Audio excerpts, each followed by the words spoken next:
70 pesos ate ah.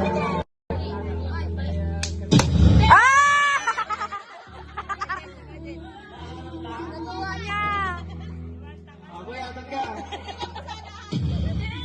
Nakuha niya, nakuha Hindi niya. ate ah. Baka naman 5-6 pito kayo maglaban-laban din. Binilang na siguro nila. O yan. Oh. 70 pesos.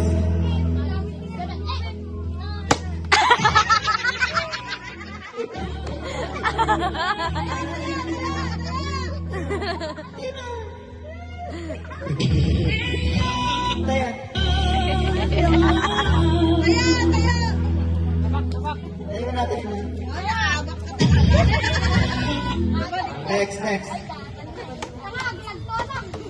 O, may dalawa na tayo ha. Isa na lang. Pero no, dalat natin mga bakit ta. Di aglalaban daw ulit.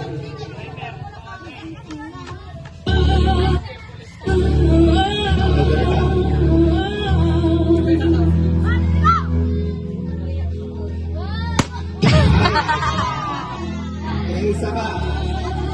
Sino na? Umay ka natin.